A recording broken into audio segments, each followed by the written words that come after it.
Alright, Greek coil vase. So our project requirements for this are a height of 7 to 12 inches, a width of 4 to 6, so it depends on which design or which pot you guys want to choose from the Greek period. There's 12 different ideas in the packet for you. You must have a story designed on the outside of the pot. That is entirely up to you guys how you want to do that. 3 symbols that somehow represent you, or 3 designs that wrap around. Your packet must complete, and you must have a cardboard template and a full sketch. Here's my full sketch. So I made my Greek vase, and basically the way I did it is I drew one half of the design, cut it out with the paper folded in half, so then I had a symmetrical shape. And then I drew my design on. So I wanted to do something more traditional with my own twist on it. So I did a traditional Greek-inspired Zeus with a lightning bolt in his hand, and they depicted a lot of battles on their vases, so he's battling some aliens. My design will wrap around my 3 symbols or designs. I have these, which I actually took from, I found online. The Greeks use this pattern a lot, and I liked it because it represented waves, and I love the ocean, so chose that. Same thing, I like the ocean, so I did some fish, and then I did leaves because I like nature. So there's the 3 ways they represent me. There's 3 different designs. Down here I have another design with lightning bolts to kind of go with Zeus. I decided I'm going to do the whole thing in blue and white. They traditionally use black and red, or red and black. I wanted to do my own colors, so I kept it simple with just 2. I'm going to do some sgraffito, and then the rest I'm going to paint on. You guys have to make a cardboard template. So basically what you do is, once you're done with this, you draw half that design onto the cardboard. So if you have handles, you don't want to trace them because that's not part of the coil building. So I traced my design on here, and then I cut it out with scissors. And then I'm going to use this almost like a rib the whole time, and a gauge, to make sure I'm following the right shape. So if I'm coil building and my coil's out here and the rest are in here, I know this one's out too far, so I want to bring it in. So it should fit the form of this the whole way to help us keep it symmetrical. My first step, and to keep it the same size as this and to fit my cardboard template, is the bottom. So I tried to find something that was about the same width as my bottom, and that was this. I rolled out a slab, and I already cut the inside because I messed up, but basically what I'm going to do, just press that down a little bit, and then I'm going to cut that out, and that's going to be my base. And I cut the hole in the middle because I'm going to do 2 slabs for my base, and I don't want that extra clay in there.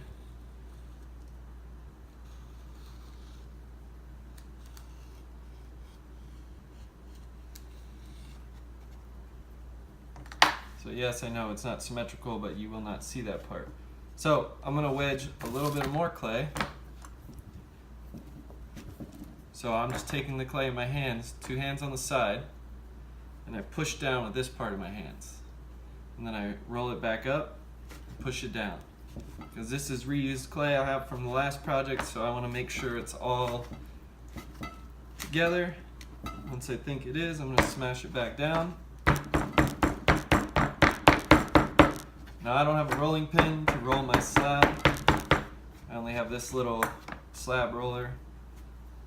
So I'm just going to roll a little piece out. Sorry for shaking the table. There we go. And I found something a little bit smaller for my second piece. It's the lid to a candle. And that will be my second piece.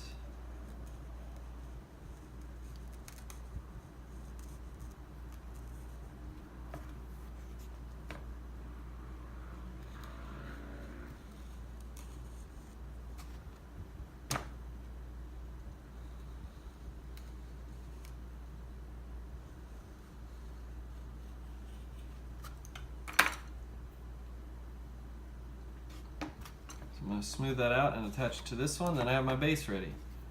So I'm going to score those both pieces up.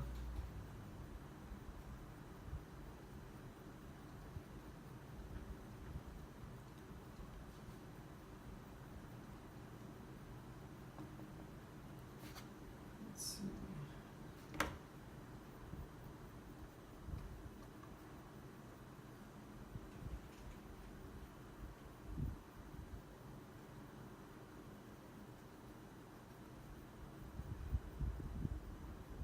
So you guys are going to want to make sure that this base is firm before I start attaching coils to it, because we don't want it to sag down. So I'm going to attach these two. That looks good to me. Making sure I kind of press the seams. And then I don't have any tools with me besides my knife, so I'm going to smooth over the seam with my knife. And then I'm going to take a break and finish shaping this, and then I'll come back and we'll do the coils.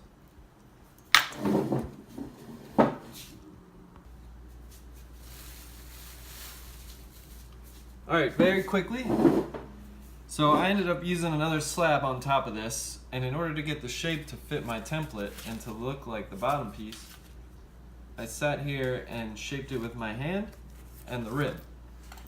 So I left this piece unfinished so you can see where I smoothed over the top slab. So I'm just going to use the rib to smooth it out, get those two pieces together.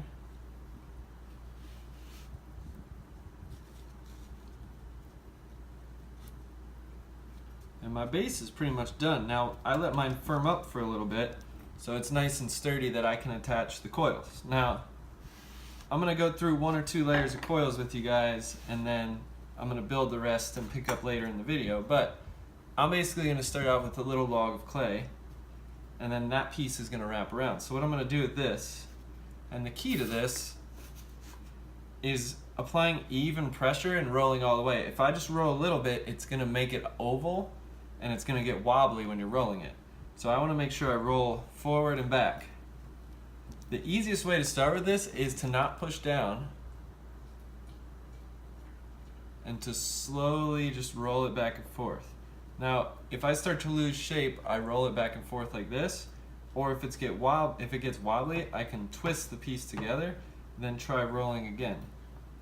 So I want to work from the center out to the sides. If I feel one spot is a little bit thicker than the other, I'm going to roll that one.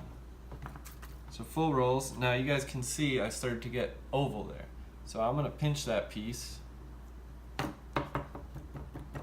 so I get it a little bit more round, and then I'm going to roll again.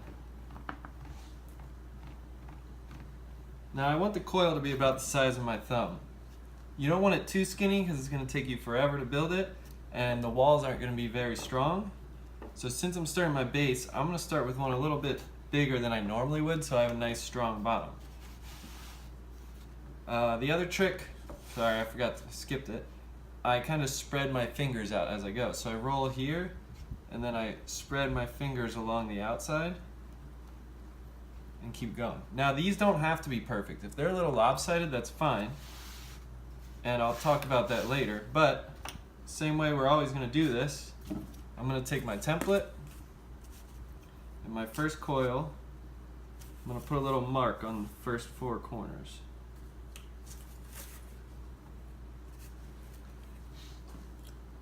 Now, the Greeks used to do these in pieces on a pottery wheel. So they would do the base or the foot as one piece. They would do the body as another one. They would do the lip as another one. They would do the handles. So they would build it in parts.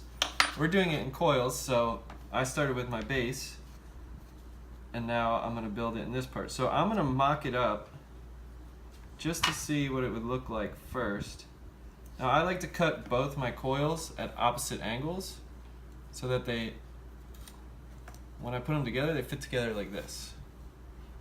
So instead of cutting them straight, that way I can blend the bottom and this over, and it's a lot easier to get the shape I want. So I'm going to put this here. I think it's too big based on my guidelines. let's see, it is too big. So I gotta cut a little bit more off.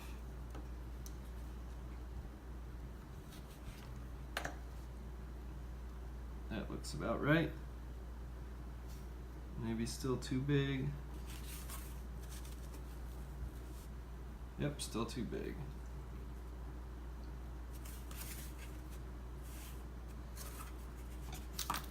So because I made mine really fat, I'm thinking it has to be bigger than it is, but that should be about right. And we can always trim some off or use the sure form, which is like the cheese grater. Oh, that's perfect. Later. But I want to make sure before I attach this that it's right. And so far, it's perfect. So right there is where I want to go. I'm going to score them, and then we'll add some slip and attach them. Now the key to getting the coils to stick is you want to blend them down into the clay. So I want this all to look like it's one piece. I don't want it to look like I built it out of coils. So I'm going to smooth this piece together.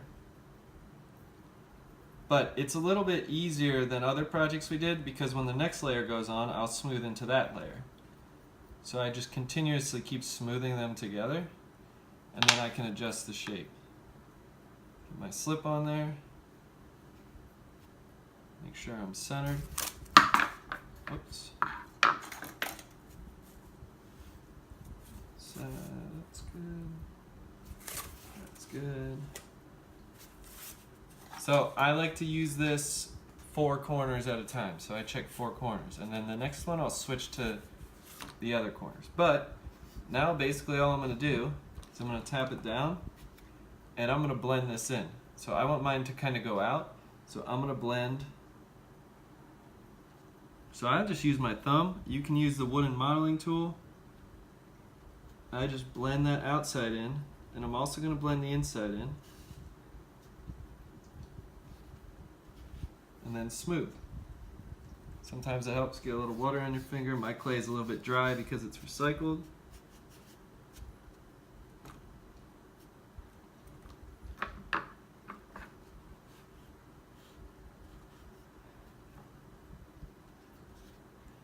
And then I'm going to use that cardboard guide I made to make sure that I'm good, because I would rather check it now than have to worry about it later.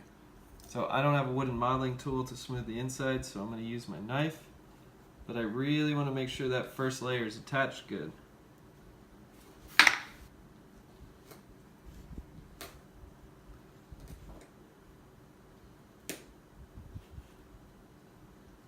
And I always want to smooth that inside, because once I get going, I'm not going to be able to get back in there. Alright. I think I'm good now. Messed up my shape. So, I don't know if you guys can see, but my piece doesn't quite reach that rib. So I'm going to kind of push it out a little bit. And I'm going to use this around to continue doing that. So I'm going to pinch this outside out just a little bit.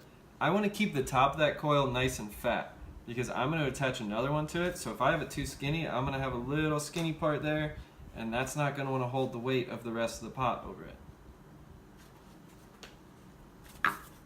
So check one more time. See, this side's really bad. I'm glad I checked it.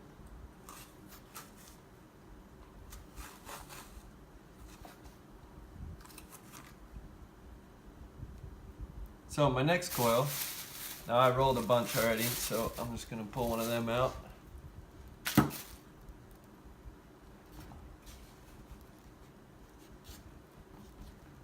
My next coil is going to be a little bit easier. So I'm just smoothing this one out. I'm going to make it a little bit smaller than my last one. And if you got an ugly side to a coil, it doesn't really matter, because I'm going to blend that in anyway. So sometimes I like to pinch them into that oval shape, just a little bit before I go. So I'm going to score them. Now if your clay is super soft, this step isn't completely necessary, but we want to do it anyway just to be safe. it can't hurt.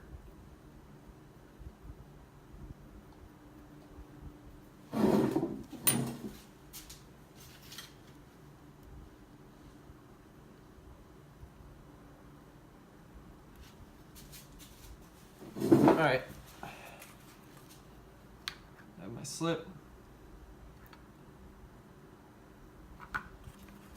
And once again, I want to evaluate, so I want this coil to come out. So what I'm going to do is I'm going to position this a little bit on the outside so it sits over the edge a bit instead of straight on top of it. And I'm going to be careful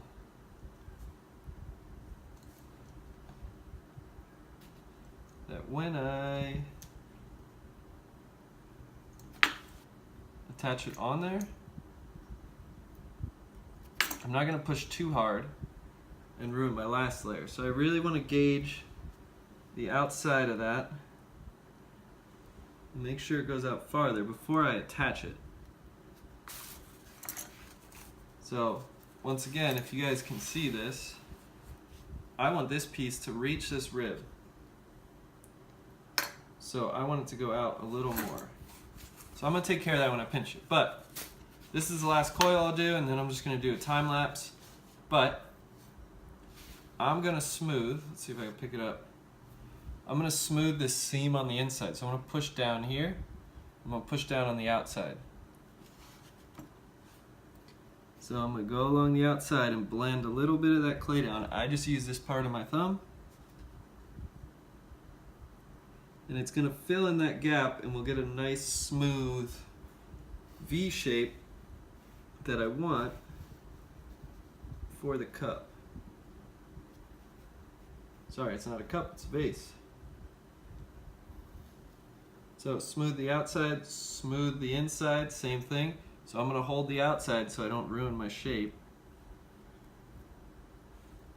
And then before I go smooth them out, once again, I'm going to smooth out the inside, but I'm going to use that template I made.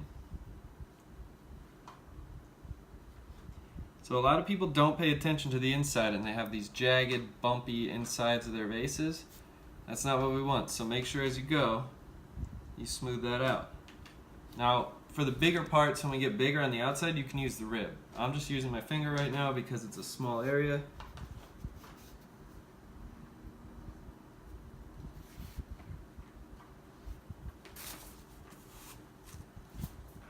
That's about where I want it.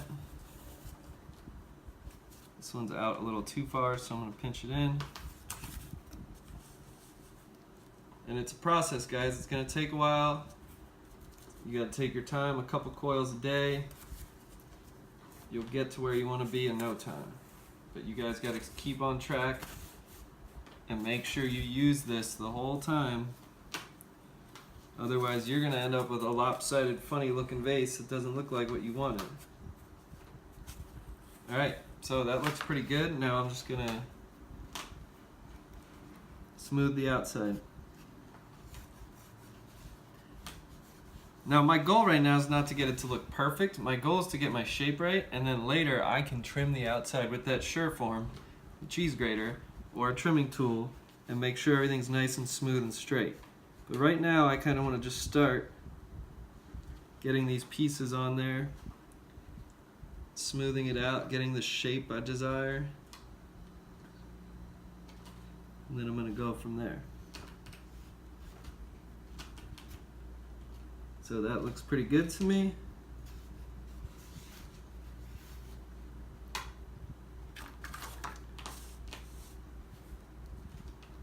I'm just going to tilt that out a little bit. Or use two fingers and kind of pinch it out, just like we did with the pinch pots. And then I'm going to keep going. So I'm a little lopsided, so if my next coil has a fatter side, I'm going to put it on the part that's lower to kind of balance it out. But as I keep going, I'm going to want to add these coils toward the outside to get bigger. And then if I want my coil vase to go in, then I'm going to add that next coil a little bit on the inside, and I'm going to pinch it or blend it in this way. Okay, so you guys, if you want to go out, it goes on the outside. blend it in on the outside at an angle. If I want it to go in, blend it on the inside at an angle, and then pinch it into the shape you want.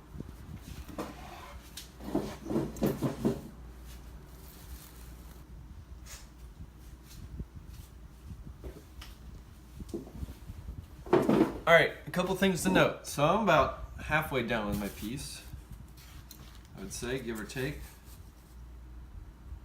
Halfway. So I still have a while to go, but I'm building this all at once, and the biggest struggle that I'm coming across is that these bottom layers are tending to like slouch and sag out as I go. So if we're building in class, one thing you might want to do is take the blow dryer and hit your last layer a little bit for a minute to firm it up a little bit so that it doesn't slouch so much. You don't want to dry it out completely, but you don't want it to all be plastic clay because then it's going to slouch. And I stopped worrying about the perfect shape on the outside as I was going because I kept smoothing it out, and then as I smoothed the next layer down, I ruined that shape again. So I'm going to focus on ribbing the outside and smoothing that out when I'm a little bit farther up, when I only have a couple layers left. The other thing that I kind of want to talk about is when you're building it, think about it more or less as a giant pinch pot. You're adding a layer to it, you're smoothing that layer in, and then you're pinching that layer to form the shape you want. So as you smooth it in, you're going to mess the shape up a little bit, but then if it's fat, so I'm feeling just like I would with a pinch pot, if I have a thicker area, I'm going to come pinch that either up or in or out, whatever fits my shape, and try to get it as even as I can. So like a giant pinch pot, okay? Other than that, you just need patience and you need to go and figure out what works for you. So I started to find that as I'm going now, my shape is going in a little bit, so this next coil is going to sit a little bit on the inside there. So I'm no longer going out at all anymore, so I want to make sure that I start bringing that shape in. And as I get to the top, it's going to get easier because they're going to be small little pieces. So I'm done with the biggest part. I'm going to go ahead and finish this up, and I will see you guys soon.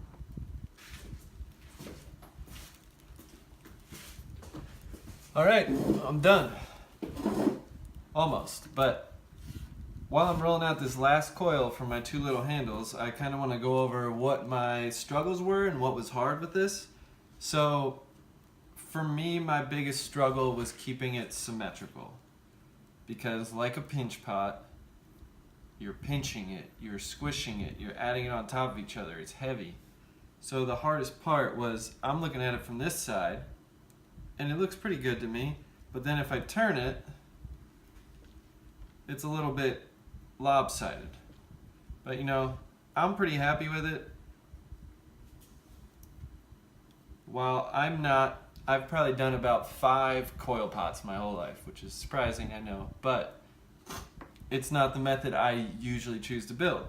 But I learned a lot from it, and I think I made myself a better ceramic artist doing this big pot. Now, if I could go back, I would choose not to make it so big. I went for like almost the max height, 12 inches. It's gonna shrink a little bit, but I think it would have been a lot more manageable if I did it smaller and then my coils didn't have to be so thick. Also, I found that using bigger coils as I got towards the top, like this big, worked better, because that gave me a lot of clay to smooth down onto the last one, but then I had all that extra clay to pinch into the shape I wanted. So I would have also used bigger coils the whole time I was doing that.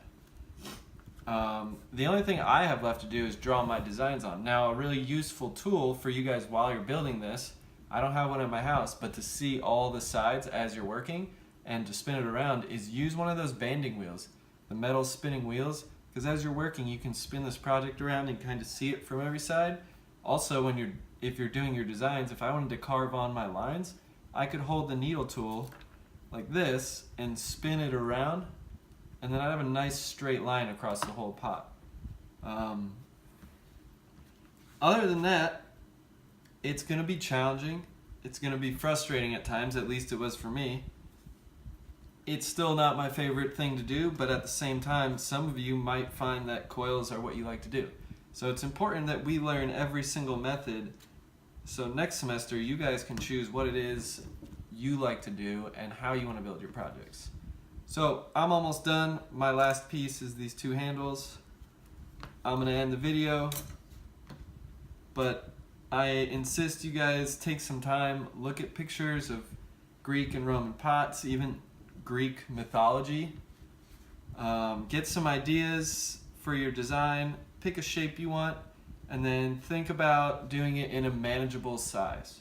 So it doesn't have to be as big as you think it is. I made this one huge because, you know, they were big in real life, so I wanted to make one like that, but they made theirs on the pottery wheel and not with coils, which I would have much rather done.